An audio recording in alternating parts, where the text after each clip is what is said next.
La Classicissima ou la Primavera, premier monument de la saison cycliste. Bonjour à toutes, bonjour à tous et bienvenue sur GCN pour revivre les meilleurs moments de ce Milan-San Remo.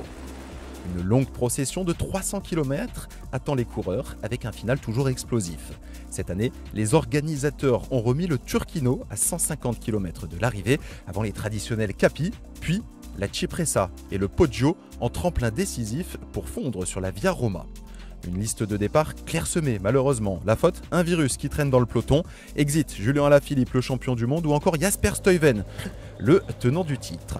Toutes les attentes reposent sur le duel titanesque entre Tadej Pogačar et Wout van Aert. 8 fuyards s'embarquent dans un interminable raid. On compte là 4 Italiens, 2 Kazakhs et 2 Espagnols. Leur avance culminera à plus de 7 minutes. Pas grand chose à se mettre sous la dent, une chute à 117 km de la ligne. Sacha Modolo de la Bardiani en est le principal impacté. Scénario traditionnel, une échappée matinale, des chutes parce qu'il y a énormément de tension. Là, c'est le Danois de l'Alpha Vinyl Quick-Step qui en est la victime. Il s'agit de Michael Frolich honoré. Ça fera un équipier en moins pour Florian Sénéchal, que l'on surveillera évidemment avec attention, comme les autres sprinteurs français Nasser Boigny et Arnaud Démare. C'est difficile pour Thomas Pidcock, le Britannique, champion olympique de VTT, ne pourra pas se mêler à l'emballage final.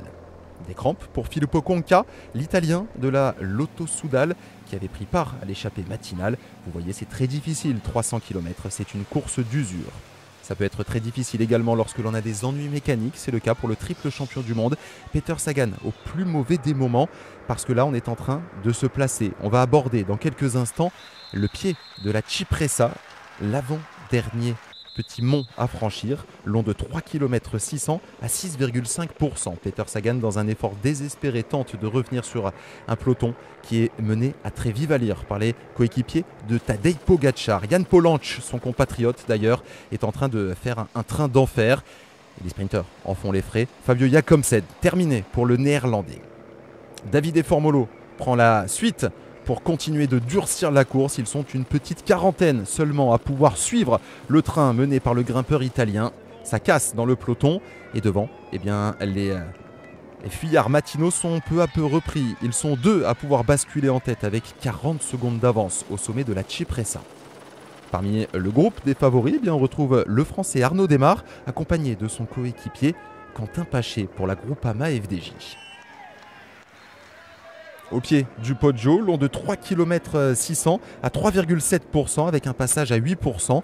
Eh bien, les favoris vont se jouer la victoire, à commencer donc par Tadej Pogačar qui demande à ses équipiers de durcir le ton pour placer sa première attaque, bien suivi par Wout van Aert, le champion belge, réussit à accrocher la roue du Slovène. Les attaques se multiplient, on monte le Poggio à un train d'enfer. Et là, c'est au tour de Søren Kragh Andersen, le Danois de l'équipe DSM, d'essayer de faire la différence.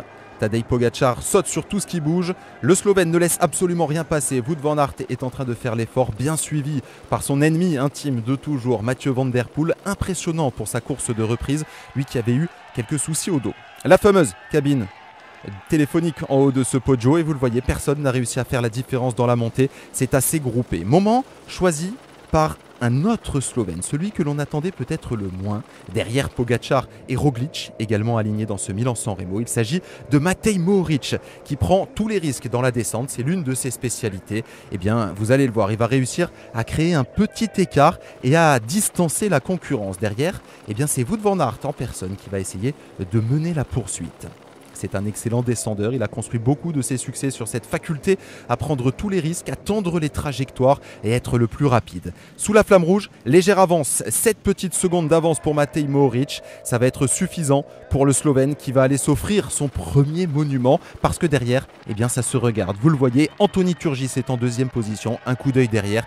Personne ne veut mener la chasse. Matej Mohoric a une voie royale sur cette Via Roma pour aller s'offrir ce succès si prestigieux, le premier monument de sa carrière, le premier monument de la saison. Derrière, Anthony Turgis prend une magnifique deuxième place, même s'il y a énormément de regrets pour le Français, on le voit à son attitude. Sur la troisième marche du podium, on retrouve l'étonnant Mathieu Van Der Poel.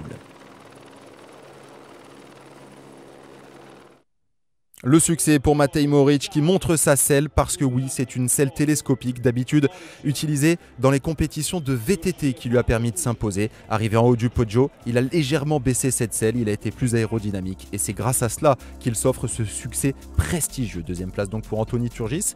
Troisième place pour Mathieu Van Der Poel, on notera le top 5 de Tadej Pogacar. La sixième place pour Mads Pedersen. Paris-Roubaix l'an dernier pour la Bahreïn Victorious, et bien maintenant c'est Milan-San Remo grâce à Matej Mohoric que remporte l'équipe Bahreïnie. La très belle deuxième place pour Anthony Turgis, la troisième pour Mathieu Van Der Poel. Un Milan-San Remo difficile, indécis, qui a accouché d'une petite surprise. Ce n'est pas dans la montée du Poggio que cette victoire s'est construite, mais bien dans la descente.